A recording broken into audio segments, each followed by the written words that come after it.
Les échos de la guerre résonnaient encore dans les couloirs de l'esprit d'Elias Trenholm. Les conflits interstellaires avaient une manière de s'imprimer dans la psyché d'une personne, gravant des cicatrices profondes qu'aucun temps de repos ne pouvait effacer. Même maintenant, alors qu'il se tenait dans la grande salle de réception du vaisseau amiral de la Fédération Galactique Unie, l'Astralie Resolute, Elias ne pouvait s'empêcher de sentir le poids de son service peser sur lui, comme un manteau de plomb. Il ajusta le col de son uniforme de cérémonie, le tissu rigide le grattant au niveau du cou. Autour de lui, les dignitaires échangeaient des paroles, leurs exocostumes polis et leurs bio-augmentations étincelantes reflétant la lumière des lustres cristallins suspendus au-dessus de leur tête. C'était censé être son moment de gloire, l'apogée du parcours d'un soldat, de recrue effronté à héros de guerre célébrés. Pourtant, Elias se sentait étranger dans sa propre peau. « Vous vous amusez, Trenholm ?» La voix grave du général Barat trancha le bourdonnement des conversations. L'homme plus âgé s'approcha, un demi-sourire qui frôlait le sarcasme étirant ses lèvres. « Absolument, monsieur, » répondit Elias, son ton aussi sec que les plaines salées de Mars. « C'est exactement comme j'avais imaginé ma retraite, debout, entouré de gens qui prétendent s'intéresser à mes exploits. » Barat éclata de rire, lui tapant l'épaule. « Ne vous sous-estimez pas. Vous êtes l'homme qui a détruit la flotte d'IA rebelle à l'Axis Prime. Les gens parleront de vous pendant des décennies. » Elias grimaça. Il avait entendu ces histoires, elles omettaient toujours la partie où la moitié de son escouade n'était pas revenue. Ou encore les nuits blanches qui avaient suivi, à rejouer chaque décision dans sa tête, se demandant s'il aurait pu faire autrement. Barat lui lança un regard plein de compréhension mais n'insista pas. Au lieu de cela, il désigna le centre de la salle où un podium élégant baignait dans une lumière holographique. En parlant de gloire, votre cérémonie de récompense est la prochaine. Essayez de montrer que vous appréciez, d'accord ?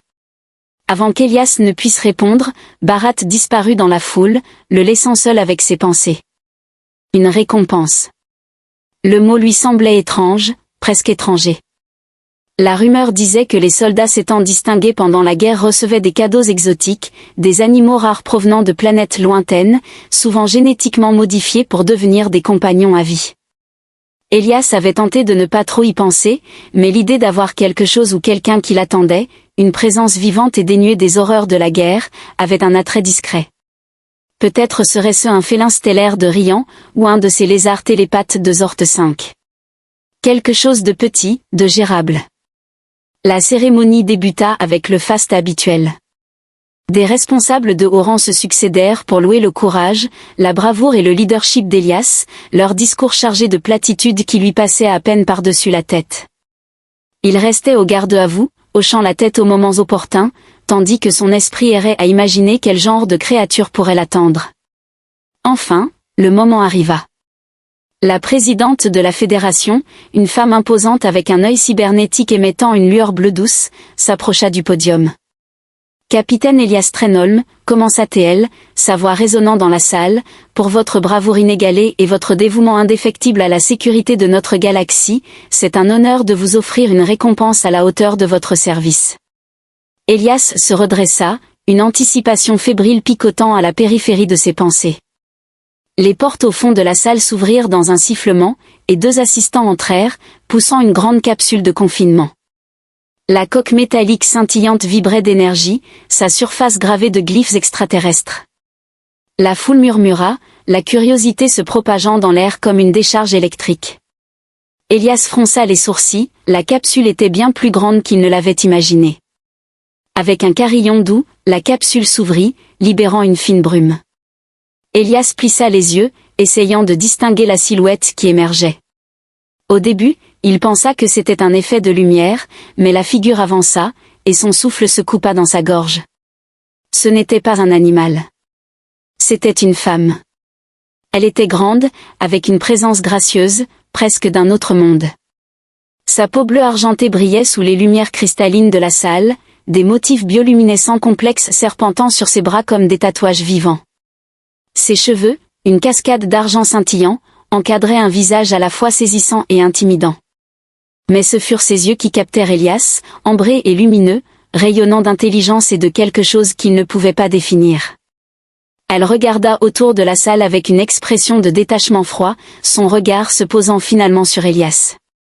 Ses lèvres se courbèrent en un léger sourire, comme si elle trouvait la situation entière amusante.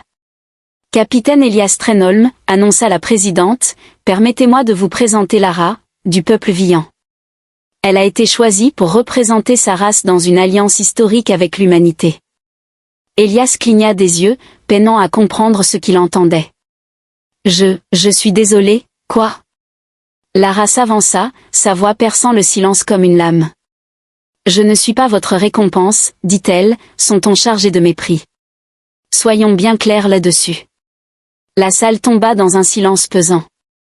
Elias sentit le poids de centaines de regards sur lui, mais il ne pouvait détourner ses yeux de Lara. « Très bien, balbutia-t-il, sa voix bien moins rassurée qu'il l'aurait voulu. « C'est bon à savoir. » Lara haussa un sourcil élégant. « Bien. Alors, nous n'aurons pas de malentendu. » Elias jeta un regard à la présidente, qui lui adressa un sourire bien trop serein pour la situation. « C'est un honneur, capitaine, dit-elle. Les Vians n'ont jamais accepté une telle alliance auparavant.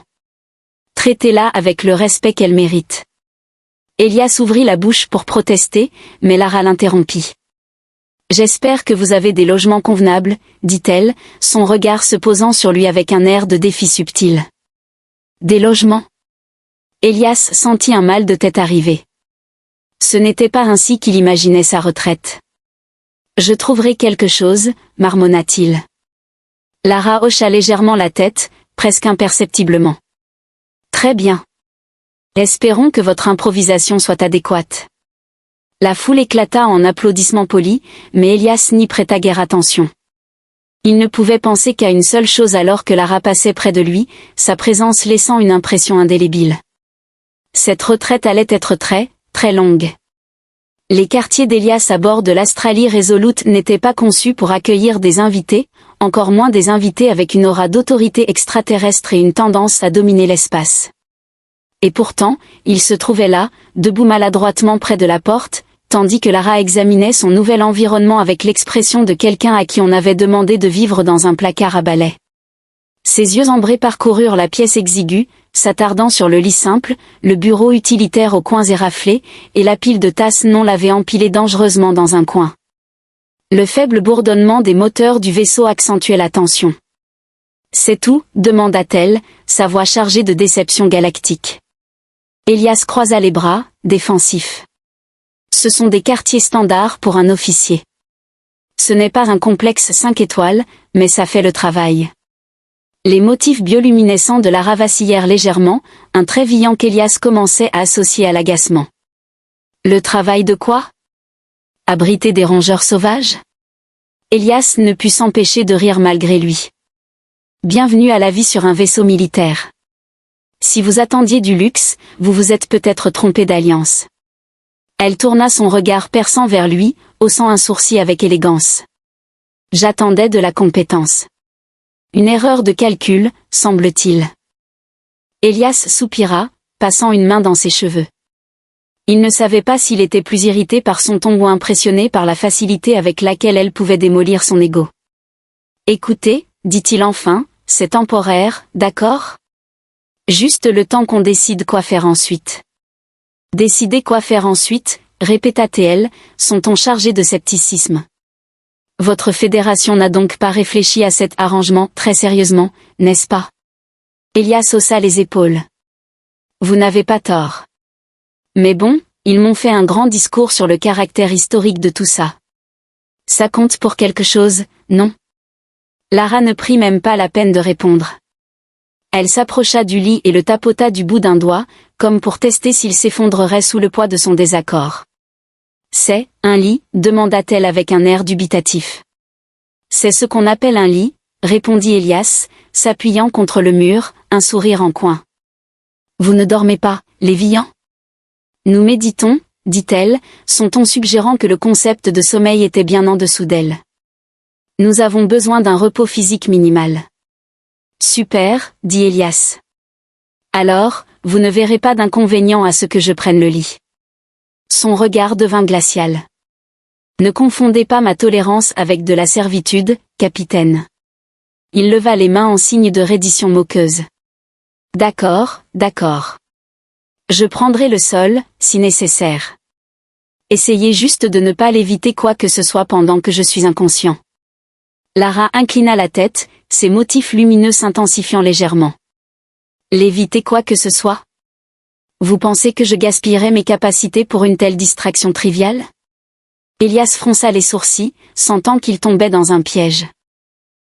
Oui.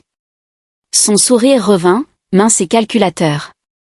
Vous supposez correctement. Au fil des heures maladroites qui suivirent, il devint clair qu'aucun des deux n'avait l'intention de céder. Leurs personnalités s'entrechoquaient comme des pôles magnétiques opposés. Le sarcasme et le caractère décontracté d'Elias étaient le parfait opposé de l'intellect tranchant et du mépris de Lara pour l'inefficacité. « Vous laissez vos bottes là ?» demanda-t-elle à un moment donné, désignant l'endroit où Elias avait jeté ses affaires au milieu de la pièce. « Oui » répondit-il d'un ton plat. « Cela va interférer avec votre méditation ?» « Cela interfère avec mon sens de l'ordre » répliqua-t-elle, les bras croisés. « Et votre sens de l'hygiène, apparemment. » Elias soupira et déplaça les bottes dans un coin. « Heureuse, maintenant ?» Modérément. Il lui lança un regard. « Vous êtes vraiment quelque chose, vous savez ça ?» « J'en suis consciente, » dit-elle, sans manquer un battement. L'alarme du vaisseau interrompit leur échange. Elias se leva d'un bond, la tension envahissant immédiatement l'air. « C'est une alerte de proximité, » dit-il, redevenant immédiatement sérieux. « Restez ici. Je vais voir ce qu'il se passe. » « Et me laisser désarmer ? Vous pensez que je suis incapable de me défendre ?» demanda Lara en fronçant les sourcils. Elias hésita. « Je ne doute pas de vos capacités, mais c'est une situation militaire. Laissez-moi m'en occuper. » Elle ne semblait pas convaincue, mais hocha la tête. « Très bien. Si vous insistez pour être le premier à mourir, qui suis-je pour interférer ? » « Merci pour votre vote de confiance » marmonna Elias en quittant la pièce. Lorsqu'Elias atteignit le pont de commandement, la vue sur l'écran principal lui fit l'effet d'un coup de poing à l'estomac. Un groupe de drones renégats flottait juste à l'extérieur du périmètre du vaisseau. Leurs formes angulaires et luisantes étaient hérissées d'armes. « Hostiles non identifiés » rapporta l'officier tactique. « Aucun retour à nos appels. Ils ont verrouillé leurs armes. » « Bouclier en place » ordonna Elias d'un ton instinctif. Son esprit tournait à toute vitesse. La guerre était censée être terminée. Ces drones n'étaient que des vestiges, des errants sans but. Alors pourquoi étaient-ils là maintenant ? Avant qu'il ne puisse élaborer un plan, une impulsion d'énergie traversa le vaisseau, coupant l'alimentation des lumières et des systèmes. Les générateurs de secours prirent le relais, mais les dégâts étaient déjà faits, les drones avaient pénétré la coque. Elias sprinta de retour à ses quartiers, le cœur battant. Il s'attendait presque à trouver Lara méditant sereinement tandis que le chaos éclatait autour d'elle. Mais en ouvrant la porte, il la trouva debout au centre de la pièce, ses motifs bioluminescents irradiant d'énergie. « Je ressens l'attaque, » dit-elle, son ton calme mais ferme. « Vos défenses sont inadéquates. »« Oui, merci pour l'information, » répondit Elias. « Vous avez des pouvoirs, vous voulez bien les utiliser ?» Lara lui lança un regard appuyé. « Si je dois. » Les minutes suivantes furent un tourbillon. Les drones infiltraient les couloirs du vaisseau, leurs corps angulaires et acérés rampant comme des araignées mécaniques. Les capacités psychiques de Lara se révélèrent inestimables. Elle manipulait les circuits internes des drones, les surchargeant et les faisant s'effondrer. Elias, armé d'un fusil plasma, couvrait ses arrières, admirant la facilité avec laquelle elle neutralisait leurs ennemis. « Rappelez-moi de ne jamais vous mettre en colère » lança-t-il à un moment donné. « Vous l'êtes déjà » répondit-elle, projetant un drone contre un mur d'un simple geste de la main. Malgré le danger, Elias ressentit une étrange exaltation. Pour la première fois, ils travaillaient ensemble, non pas comme des alliés réticents, mais comme une véritable équipe. Lorsque le dernier drone tomba, les systèmes du vaisseau se remirent en marche, et les alarmes s'éteignirent. Elias s'appuya contre une cloison, reprenant son souffle. Lara se tenait à proximité, intacte et rayonnante d'une lumière diffuse. Elle le regarda, son expression indéchiffrable. « Eh bien, dit Elias, ce n'est pas comme ça que j'avais prévu de passer ma soirée. » Lara inclina la tête, le coin de sa bouche se levant légèrement. « Peut-être devriez-vous mieux planifier la prochaine fois. » Il rit en secouant la tête. « Vous êtes incroyable. »« Et vous ?» répondit-elle avec une pointe d'amusement, « êtes encore en vie. » Pour l'instant. L'incident avec les drones renégats laissa un malaise persistant à bord de l'Australie Resolute. Tandis que les réparations étaient en cours et que les rapports étaient rédigés, Elias savait que ce qui venait de se passer représentait plus qu'une simple attaque aléatoire. « Vous êtes encore perdu dans vos pensées », remarqua Lara, interrompant le silence. Elias leva les yeux de son bureau exigu. Elle était assise en tailleur sur le lit, ses motifs bioluminescents pulsant lentement dans un rythme qu'il commençait à associer à la relaxation. « Pas perdu, répondit-il. Juste en train de réfléchir. Une rareté, sans doute, dit-elle en haussant un sourcil. Il éclata de rire malgré lui. Vous avez des blagues maintenant? C'est dangereux. Ses lèvres s'incurvèrent en un sourire à peine perceptible, et Elias ressentit une étrange satisfaction. Lara n'était pas du genre à distribuer son approbation facilement, mais, de temps en temps, il captait quelque chose de plus doux sous son extérieur tranchant. « J'ai une question, dit Elias, s'adossant à sa chaise. Pourquoi avez-vous accepté cet arrangement? Ça ne ressemble pas à votre style. » Lara inclina la tête, le regard pensif. « Vous supposez que j'ai eu le choix. » Elias fronça les sourcils. « Attendez, vous êtes en train de dire que... » J'ai été sélectionnée, l'interrompit-elle, son ton égal. Le Haut Conseil Vian m'a jugée comme étant la candidate la plus apte. Mes préférences personnelles n'ont pas été prises en compte. Elias la fixa, essayant d'assimiler cette information. Donc, vous êtes juste coincé ici, avec moi? Elle croisa son regard, ses yeux ambrés inébranlables.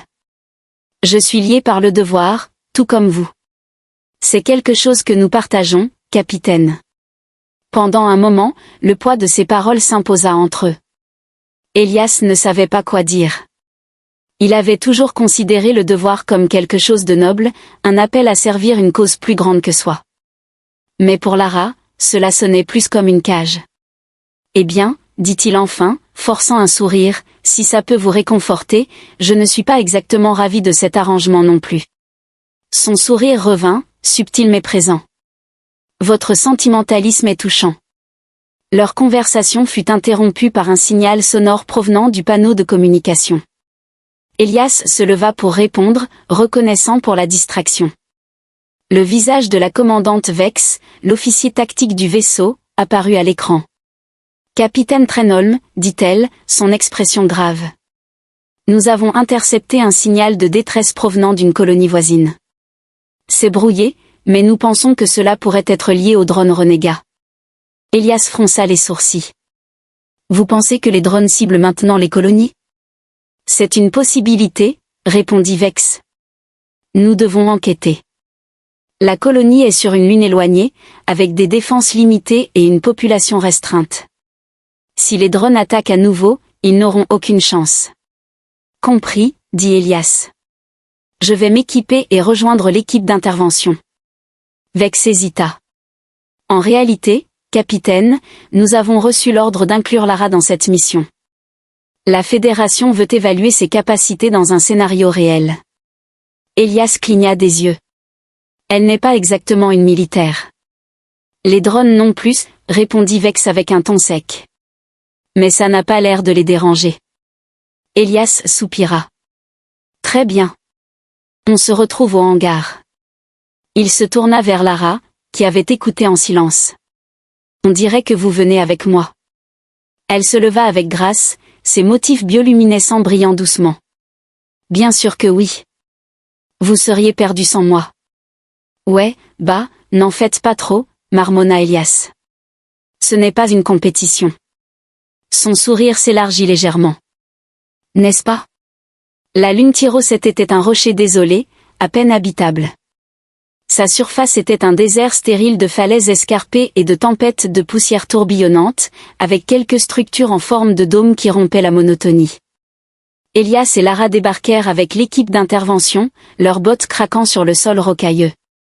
L'air était mince mais respirable, et le bourdonnement lointain des boucliers énergétiques de la colonie résonnait faiblement. Charmant, remarqua Lara, son regard balayant le paysage désolé. Accueillant, n'est-ce pas, répliqua Elias en ajustant son équipement. Ils approchèrent du dôme principal de la colonie, où un administrateur nerveux les accueillit. Son uniforme était froissé, et ses yeux inquiets regardaient autour de lui comme un animal acculé. « Merci aux étoiles, vous êtes là », dit-il en se frottant les mains. « Les drones. Ils attaquent au hasard. Nous avons perdu le contact avec 2 avant-postes hier. Je ne sais pas combien de temps nous pourrons tenir. Montrez-nous ce que vous avez, dit Elias, son ton ferme mais rassurant. L'administrateur les mena au centre de contrôle, où des écrans holographiques montraient un patchwork de flux de surveillance. La plupart étaient remplis de parasites ou totalement hors ligne, mais quelques-uns montraient des aperçus des drones, des machines noires et élégantes se déplaçant comme des prédateurs métalliques. Lara étudia les images, son expression impassible. Ces drones sont inhabituels. Ils montrent un niveau de coordination qui suggère une intelligence centrale. C'est ce que je craignais, murmura Elias. Le signal pulsait dans l'air, insistant, presque dérangeant. Elias sentait un frisson lui parcourir l'échine, comme si quelque chose de plus grand se cachait derrière cette énigme. Quand vous disiez que vous pourriez le décrypter avec du temps, commença-t-il, on parle de minutes, d'heures, ou d'un cycle lunaire viant complet. Lara haussa un sourcil élégant, ses motifs scintillant doucement. Votre impatience est fascinante, capitaine. Vraiment, le plus grand trait évolutif de l'humanité. Les compliments vous mèneront loin, plaisanta Elias. Mais sérieusement, vous avez une idée? Elle ferma les yeux, prenant une lente inspiration. Les motifs sur sa peau changèrent de manière complexe, comme si elle interagissait directement avec le signal. C'est un vieux code, dit-elle finalement. Fragmenté, mais je peux en discerner l'intention. C'est une directive. Une directive? Pourquoi? Demanda Elias. Elle ouvrit les yeux, qui brillaient faiblement. Pour le contrôle. Ces drones ne fonctionnent pas de manière autonome. Ils répondent à une source de commande. Elias jura entre ses dents. Évidemment, rien n'est jamais simple. Lara tourna son regard vers l'horizon, où les pics déchiquetés d'une chaîne de montagnes se découpaient sur le ciel pâle. Là-bas, profondément sous la surface, dit-elle. La force du signal suggère une origine souterraine. Génial, grommela Elias. Une base souterraine maléfique. Classique. L'administrateur semblait paniqué. Vous pensez qu'il y a une sorte de cerveau derrière tout ça? Plus probablement une IA rebelle, répondit Elias. Mais il est encore trop tôt pour le dire. Nous devons enquêter sur les avant-postes pour trouver des indices. Alors que l'équipe se préparait à partir, Elias ne put s'empêcher de taquiner Lara. Vous ne pourriez pas utiliser vos pouvoirs psychiques pour localiser les drones? Ça nous simplifierait la tâche. Elle lui lança un regard glacial. Si c'était aussi simple, capitaine, je l'aurais déjà fait. Bien sûr, dit-il avec un sourire narquois. J'avais oublié que vous aimez rendre les choses intéressantes. Elle inclina légèrement la tête, ses motifs lumineux s'intensifiant subtilement. Et vous, apparemment, aimez énoncer l'évidence. Leur échange tira quelques rires nerveux de l'équipe d'intervention, allégeant la tension alors qu'ils se mettaient en route pour le premier avant-poste. L'avant-poste n'était qu'un champ de ruines. Ses murs étaient carbonisés, et son équipement réduit à des morceaux de métal tordus. En fouillant les débris, l'appareil de communication d'Elias émit un grésillement, suivi d'un étrange signal rythmique. « C'est quoi, ça ?» demanda-t-il, fronçant les sourcils. Lara ferma les yeux, ses motifs bioluminescents clignotant rapidement. « Ce n'est pas un signal aléatoire, dit-elle. C'est un message, codé mais intentionnel. » Elias haussa un sourcil. « Vous pouvez le décrypter? » Avec du temps, répondit-elle calmement. « Super, dit Elias. Le temps est exactement ce qu'on n'a pas. Malgré les circonstances difficiles, il ne put s'empêcher de sourire devant son expression exaspérée. Au moins, on est coincés ensemble pour l'instant. Le trajet vers les montagnes fut éreintant. Des tempêtes de poussière violente fouettaient le paysage aride, et les rochers dentelés rendaient chaque pas risqué. Lara, bien sûr, avançait avec une grâce surnaturelle, ses longues foulées semblant défier les lois de la gravité. Elias, en revanche, trébucha à plusieurs reprises, pestant sous son souffle. Vous, les humains, êtes vraiment limités par votre physiologie, déclara Lara après sa 3e chute. Ravi que vous l'ayez remarqué, grogna Elias. Vous pourriez ralentir pour le fragile terrien? Elle s'arrêta, un sourire léger sur les lèvres. Peut-être, si vous le demandez poliment. Elias leva les yeux au ciel. S'il vous plaît, ô noble compagne extraterrestre, accordez-moi la faveur de votre patience. Son sourire s'élargit. Acceptable. Leur échange arracha quelques rires à l'équipe, leur offrant un répit bienvenu face au danger. Quand ils atteignirent les montagnes, il ne fallut pas longtemps pour trouver l'entrée, une fissure étroite dans la roche qui menait à une série de tunnels spiraux s'enfonçant sous terre. Les murs étaient tapissés de veines minérales faiblement luminescentes. Sans attendre d'explications supplémentaires, il attrapa Lara par le bras et se mit à courir. « Capitaine » commença TL, exaspéré. « Pas maintenant » répliqua T-il en esquivant un morceau de roche qui tombait. Vous pourrez critiquer mon plan d'évasion plus tard. Ils se précipitèrent à travers les tunnels, les murs tremblant violemment autour d'eux. Lara avançait avec sa grâce habituelle, tandis qu'Elias trébuchait et maudissait à chaque pas. À un moment donné, un énorme bloc de roche tomba directement sur leur chemin, les bloquant. Génial, grogna Elias, en fixant l'obstruction. Lara s'avança, ses motifs brillants intensifiant leur lueur. D'un geste fluide de la main, elle envoya une vague d'énergie psychique vers le bloc, le réduisant en fragments. « Vous aimez vous donner en spectacle, hein » marmonna Elias en reprenant sa course. Ils émergèrent de la fissure juste au moment où la montagne s'effondra derrière eux dans un rugissement assourdissant. Elias se laissa tomber sur le sol, haletant. « Nouvelle règle, dit-il. Plus jamais de base souterraine. » Lara haussa un sourcil. Règle dûment notée. Alors que la poussière retombait, le dispositif de communication d'Elias grésilla à nouveau. Une voix familière, celle de la commandante Vex, résonna. « Capitaine Trenholm, dit-elle. Nous avons reçu une transmission d'un vaisseau Vian à proximité. Ils ont proposé leur assistance. » Elias se redressa, essuyant la poussière de son uniforme. « Des Vians ? Dans le coin ? Il semble que la situation ait attiré leur attention, répondit Vex. Ils vous invitent, vous et Lara, à bord de leur vaisseau pour un briefing. Elias jeta un regard à Lara, qui paraissait également surprise. Vous étiez au courant de ça, demanda-t-il. Non, répondit-elle, son ton pensif. Mais si le Haut Conseil Vian est impliqué, cela signifie que la menace est plus grande que ce que nous avions réalisé. Super, grogna Elias. Juste au moment où je pensais que ça ne pouvait pas empirer. Il soupira. Allons rencontrer vos gens. Mais s'ils commencent à parler de la supériorité Vian, je m'en vais. Lara esquissa un sourire subtil. Je ferai de mon mieux pour les retenir. Le vaisseau Vian était à la fois majestueux et intimidant.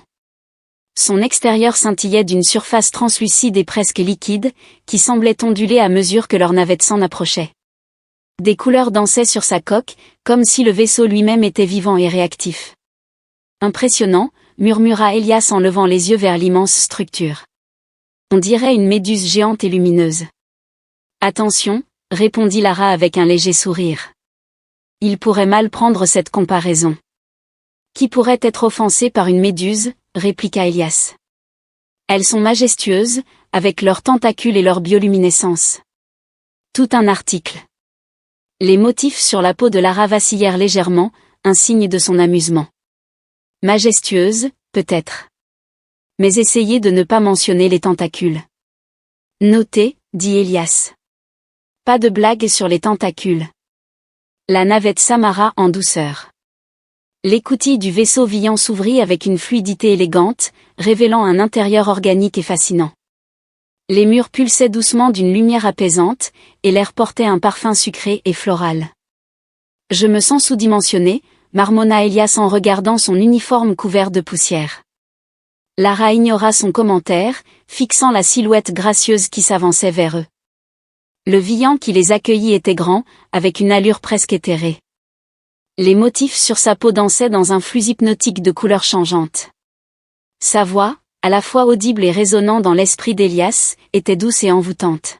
« Bienvenue, Lara de la diaspora Vian, dit-il en inclinant la tête. Et à vous, capitaine Elias Trenholm. Nous sommes honorés par votre présence. » Elias hésita, incertain de l'étiquette à suivre. Il jeta un coup d'œil à Lara, qui inclina subtilement la tête. Imitant son geste, il s'inclina maladroitement. « Merci, beau vaisseau, dit-il. Le Vian esquissa un léger sourire.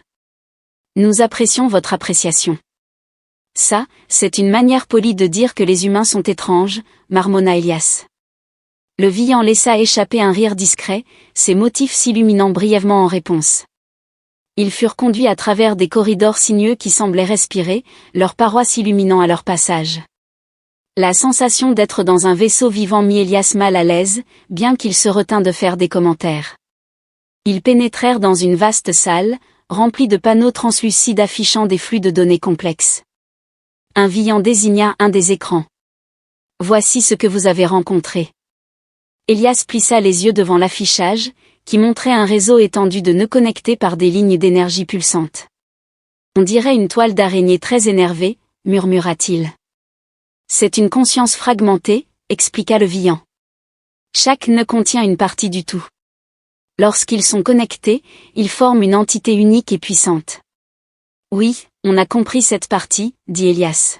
« Ce qu'on ne sait pas, c'est comment l'arrêter. » Le Vian parut hésiter, ses motifs lumineux s'assombrissant légèrement. Pour détruire le réseau, il faudrait neutraliser le nexus central. Mais cela nécessiterait un immense sacrifice. Elias croisa les bras. Sacrifice ? Vous pouvez définir immense ? Avant que le Vian ne puisse répondre, Lara s'approcha de l'écran, ses motifs lumineux s'intensifiant tandis qu'elle étudiait les données. Le nexus, dit-elle, sa voix calme mais tranchante. Où se trouve-t-il ? Le Vian hésita, ses motifs vacillant comme un reflet dans l'eau. Nous ne l'avons pas encore localisé précisément, mais nous croyons qu'il est situé profondément dans la zone interdite. Zone interdite ? Demanda Elias, haussant un sourcil. On parle de quoi, là ? Alien hostile ? Trou noir ? Ou juste un mauvais temps spatial ? Un mélange de tout cela, répondit le Vian avec une sérénité troublante. Elias grogna. Génial. Un piège mortel classique. Lara se tourna vers lui, son regard impassible mais résolu. C'est notre seule option. Elias soupira, massant ses tempes. Pourquoi j'ai l'impression que vous commencez à vous habituer à cette idée des options uniques ? La discussion continua, le Vian dévoilant un dispositif qu'il désigna comme étant un noyau de disruption. L'objet brillait d'une lumière douce, enfermé dans une coque cristalline complexe. Ce noyau peut couper les connexions entre les nœuds, rendant le réseau inerte, expliqua le Vian. Mais pour l'activer, il doit être placé directement au cœur du nexus. Elias soupira lourdement. Bien sûr qu'il doit être placé directement au centre. Pourquoi pas ? Lara examina le noyau, ses motifs scintillant d'un intérêt intense.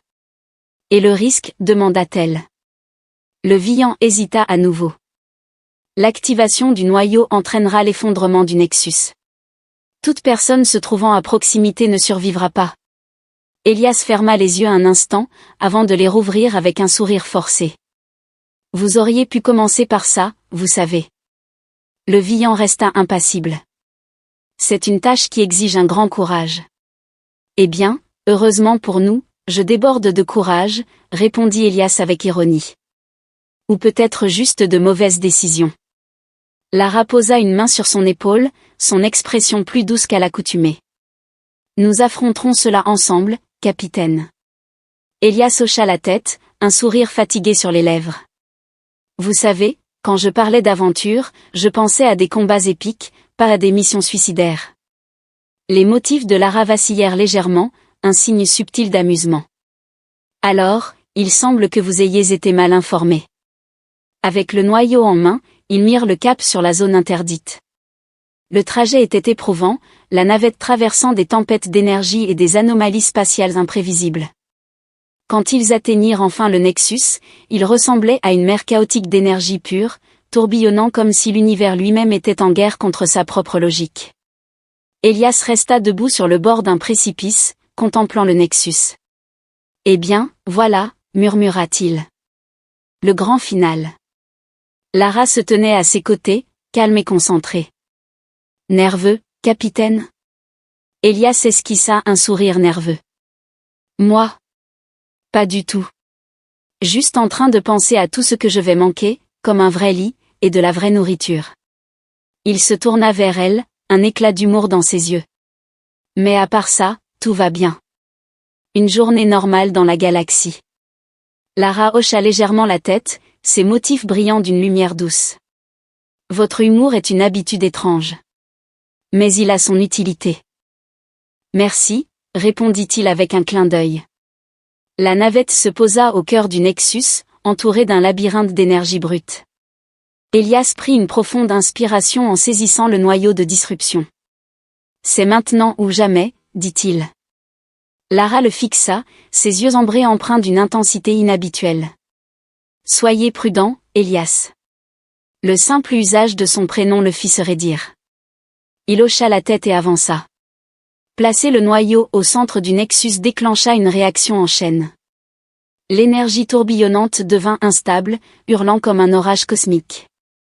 Elias courut aussi vite que possible pour s'échapper, tandis que Lara utilisait ses pouvoirs pour dévier les débris et stabiliser leur chemin. Quand ils atteignirent enfin la navette, une explosion lumineuse engloutit le Nexus, laissant derrière elle un vide paisible. De retour à bord du vaisseau Vian, Elias s'effondra sur une chaise, épuisé mais vivant.